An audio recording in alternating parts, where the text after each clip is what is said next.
Oke fans Indonesia, ketemu lagi di channel Nezur Fans. Kali ini saya akan melanjutkan video sebelumnya. Yang saya lihat ternyata videonya lumayan juga banyak yang melihat. Video ini kebetulan saya menulis di majalah Farmaseutika. Untuk edisi ini cukup banyak orang yang melihat dan ribuan orang membaca artikel ini, di mana studi terbaru ini menyatakan bahwa orang sehat ini harusnya pakai masker untuk mencegah tertular dari COVID-19. Seperti kita ketahui, sebelum-sebelumnya Menkes dia mereverse ke WHO bahwa menggunakan masker itu hanya untuk orang yang sakit. Orang sehat tak perlu masker. Nah, ini ternyata yang salah. Kenapa? Profesor Suihung MD dari atau dia seorang ahli sel biologi molekul atau sel biologi molekuler di salah satu institut di Washington. Dia menjelaskan bahwa semua orang harus menggunakan masker, termasuk orang sehat, karena ada kajian ilmiahnya. Nah, beliau menjelaskan bahwa satu ini ya, sebetulnya kalau ingin lengkap baca aja artikel yang saya tulis. Jadi intinya di sini memang betul dengan caranya social distancing itu akan menekan jumlah positif atau jumlah yang terinfeksi COVID-19 ini. Nah, ternyata ini tidak diteliti. Ada faktor-faktor yang menggunakan masker itu sangat penting. Oleh karenanya hal ini dia bilang dia bisa jawab dengan 3 hal.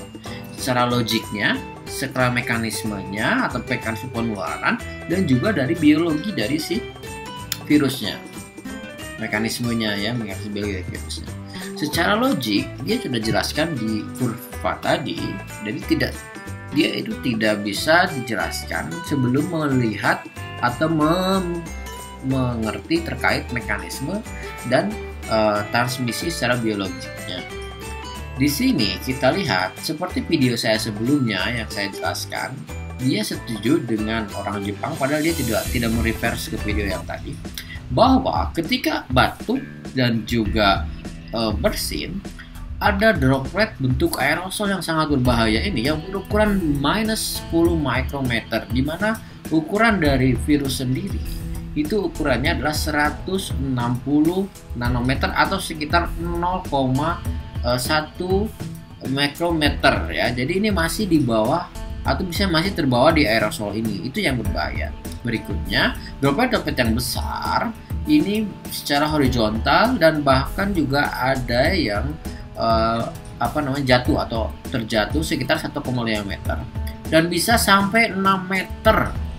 Jadi jarak aman itu ternyata dia teliti untuk bersin ini berbahaya karena tergantung kekuatan ya untuk bersin itu sendiri. Nah, ini mekanismenya. Berikutnya saya jelaskan, ini intinya bisa dibaca ya. Saya jelaskan yang hal-hal yang dalam bentuk gambar saja supaya jelas. Jadi di sini ternyata ketika seseorang bersin itu akan ada yang bisa diserap atau yang bisa dipertahankan oleh surgical mask, di mana dia bisa menahan atau memblokade untuk ukuran yang lebih dari 10 mikrometer. Nah, makanya kenapa bilang yang masker N95 ini efisien, karena dia bisa memblokir dari 10 mikrometer ini. Jadi hati-hati. Kenapa orang yang menggunakan masker mungkin saja bisa terinfeksi akibat dari adanya 10 mikrometer ini atau aerosol tadi.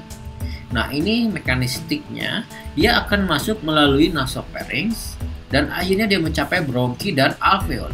Makanya kenapa di sini sering terjadi radang atau tenggorokannya ya ada atau bersin, karena dia memasuki barang atau virus yang merupakan benda asing di situ. Respon dari tubuh seperti itu, batuk dan juga flu, bahkan sesak napas. Nah, ini figur berikutnya adalah jenis-jenis masker. Nah, ini yang menarik di sini. Dia jelaskan bahwa ada 2 fungsi bila seseorang menggunakan masker: memproteksi dirinya sendiri dan juga memproteksi dia untuk tidak menularkan. Jadi yang tadinya jauh ya, yang ini nih, dengan dia ditutup dengan menggunakan masker, maka dia akan menghindari penularan ya ke orang lain. Dan di sini juga ada beberapa partikel atau ukuran-ukuran yang dimana partikel yang dihasilkan ya dalam ketika batuk itu ada jumlahnya ya. Jadi ini value-nya, jadi si partikelnya apabila menggunakan masker.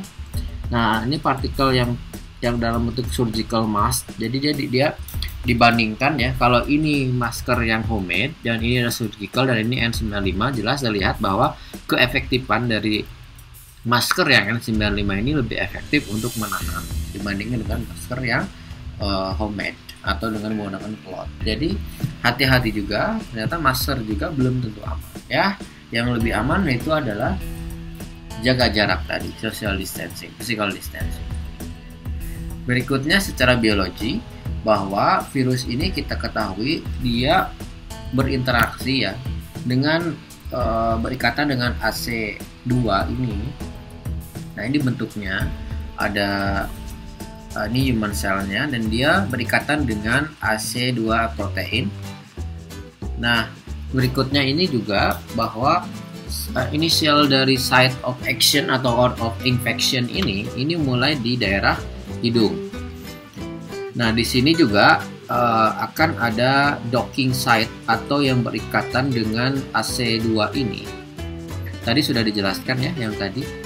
Dan juga akan ada highest rate-nya. Highest rate ini tertinggi ini masuk ke hidung sebetulnya ya, karena dia menghisap gitu kan.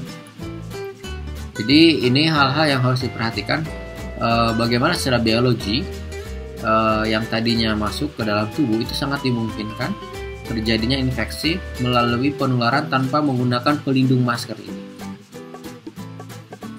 Dan akhirnya implikasinya dia jelaskan ya, terus dia simpulkan bahwa sebaiknya pemerintah di wilayah barat ataupun harus menuruti yang telah dilakukan oleh Cina, di mana atau di Asia, di mana semua hampir menggunakan masker.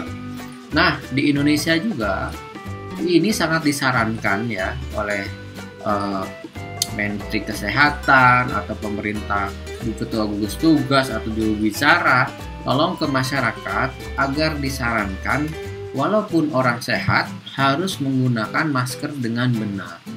Karena dengan menggunakan masker itu bisa mencegah terjadinya penularan dari orang yang positif dan juga orang yang sakit menularkan ke orang yang sehat. Mungkin itu yang saya coba jelaskan di artikel yang saya buat kali ini. Mudah-mudahan bermanfaat. Nanti saya coba ulas lagi artikel-artikel yang lagi hot.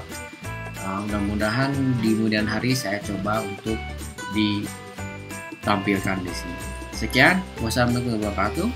Jangan lupa subscribe channel saya, channel kami. Jangan lupa subscribe channel Nazrul Times. See you later. Bye. Sampai jumpa di video berikut.